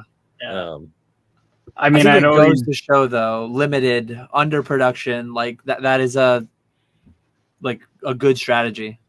Yeah, like the pumpkin spice latte. Java does look like a McRib guy. I used to love them. Funny thing is, about that pumpkin spice latte thing, the Starbucks has been in a down slump recently and other chains are doing a lot better than they are. So I'm pretty sure they switched out the CEO, and one of the first things that this one did was the pumpkin spice latte came out, I believe, a month before it usually would have this year. Yeah. Okay. And sales did go up, so I like them. I a little like bit longer. pumpkin flavored stuff. Yeah. I'm a sucker. It's actually pretty big in the coffee space in terms of like right now there's so many different coffee shops and everything. I don't even drink coffee, and I don't know why I know this, but they're doing like these specialty coffees. Like I think Starbucks right now has that like purple special sprinkle or whatever coffee that they have going on. And like that's kind of where all the money's going into like developing things like that to get people going. Like new stuff. Yeah. That makes sense, I guess. Try Gotta to be innovate. different. Yeah. Well, it's more coffee than it's more sugar than it is coffee, I guess, is what I guess I'm getting at. Yeah. Yeah. I think if you actually look at the calorie content of a lot of those drinks, it's insane. Like it's more than a meal in one cup. It's wild. It tastes good, though. But I think we can all agree that they do taste good. That's true. I think we can all agree though that the oh my god, now I can't. The McGriddle is the best fast food breakfast sandwich that exists in the history of the world. That's a yikes right there. Maybe when I was like 10. What? That's a yikes. I like just the classic What? egg muffin. I mean, those are good too. I wouldn't scoff at one of those, but the McGriddle, you gotta have the They're fine. sweetness with the salty. I'm a bagel sandwich kind of guy. So if like a place has like a bacon, egg, and cheese or something, Yeah. On an everything Messiah. bagel. yeah, oh dude. Oh, that bagel we had when I visited Bierski on our way to the convention was unreal. I need me one of those. Yeah. We just got a new bagel place opened up like right around the corner from me, and they don't do sandwiches. They don't do breakfast sandwiches. Like, what is wrong with you? That's like cream cheese, breakfast sandwich. Those are the two things you should do as a bagel place. Yeah, it's crazy. What about flagels? I don't even know what those are. Is that a flat bagel? I don't know. So it's like a flatbread but a bagel. Yeah. They're pretty good. Is it? Do they just take a bagel and smash it? Yeah, pretty much. Yeah, it's just a flatter. I'm actually with Hive Mind on this one. Croissants instead of the bagel is the way to Croissants go. are good too. Yeah, like a bacon, egg, and cheese on a croissant. I Yeah, they're prefer good, but they have like a unique taste, right? Like I feel like I have to be in the mood for that. And they're messier because they flake all over the place. Yeah. They are tasty though. Yeah, but I just make sure I'm in someone else's car and not mine. Yeah. True. True. Well, I don't have anything else, guys, unless you guys have some last things you want to bring up before we call it a night tonight. Appreciate y'all hopping in. And Dan, thanks for stopping in and chatting. Anyone have any last minute topics or questions? Hoot hoot, when we hopping on Minecraft? Dude, I'll hop on right now. Don't play with me. I gotta get that up and running. Yeah, these are. I have to set everything all up again. I don't...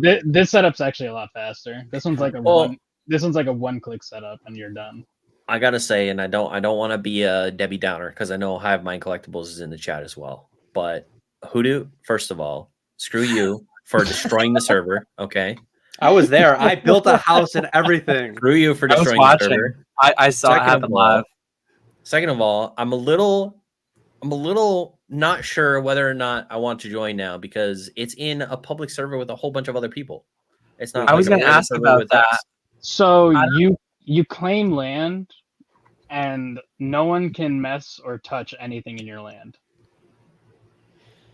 Can we go interact in any way with the other? Because like, well, Chat was wilding while he was recording that. I watched his last video where he like showed what. Yeah, there's a chat. It's just like everyone on the server. Warp to the apricorn spot and then go north through the lake or whatever. Chat was just like going crazy. So you can turn the chat off.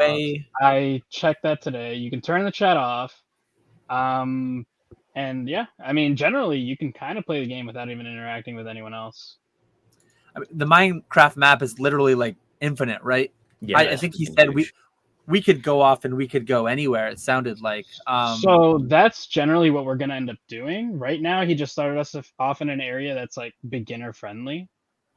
But like, this is our spawn point, and then at some point we all go get our elytra and we fly around and battle and do whatever crazy things. Yeah. And so essentially, the idea is that you can share home like land claim spots.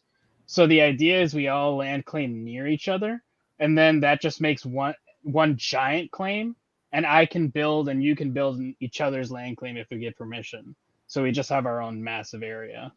And none of us gave permission to Benji. Yeah, I mean, exactly. yeah. I mean, He'll try to Jason, spawn a mansion and destroy everything again. I can't spawn Yeah, that anything was- in this game. I don't have any. I don't have power in this They game. took his power away. I have no He power. abused it. Since it's like a public server, I hope when people are logged on and they like go to our voice chat so we could. I feel like part of the fun is for us to communicate. And like if we can't use the chat function because there's a bunch of random people, it'd be fun to at least be active on Discord if you're playing and there's like 5 other people of our friends that go on. That's generally what me and Hive Mind were talking about. Just like whenever, just hop in the Discord. You just hop in his Discord. Yeah, in the Hive like Mind Discord and just hang out. Yeah. Yeah, Benji and I were streaming in there last Saturday night for several hours. Yeah. I hung out for an hour or 2. It was Yeah. fun to just watch. I was not as productive as I should have been, but Okay. I saw all the carnage happen live. Well, you saw war crimes too on Quaxley's. I That's all I did. remember. Hey, It was blasted. listen, It was documented though. yeah, I might need to send some legal documentation over to take that video down because I did not give him permission to use my likeness in his video, and it saw me do some things to Quaxley that cannot be repeated. So You just made it sound so much worse Yeah. than it was, which is Yeah. hilarious. And go check it out. I just put obsidian all around him. So You only encased him in his obsidian for an eternity, and then Yeah. had him beat down by a Lopunny. except like when you realize when you catch a Pokemon and you throw it out of its Pokeball, it follows you. So as soon as I walk away, it followed me out of there. So Send Not it that to big my of a deal. lawyers. That was Yeah. just a clone, though. That was a clone. That was not the Okay. same one. Hive Mind says send it to my lawyers. Trainer Sin, how's it going? Welcome. We're just wrapping up. All right, guys. I I think that's That'll be it. fun, though. I think. Yeah. Yeah, it'll be good. I'll get signed back in. I bought the game the other night, and then I was like, and then I'll sign back in. I bought it. I might as well play it. I'll probably Yeah. hop in tonight, to be honest. I mean, these are like right now it's like lunchtime for me. Oh yeah, 'cause you work overnights. Yep, I work the graveyard shift. Oof. I like it. That's why you're I mean- running at like 4:00 in the morning. I'm like, why are you running so early? Well, It's like I'm 7 a.m. running at 6:30 a.m. as soon as I get off work. I get off work Working at right now. 6:30. Yeah, I mean, today's my day off. I don't work Thursdays, Fridays, or Saturdays. So, Oh, 3-day weekends.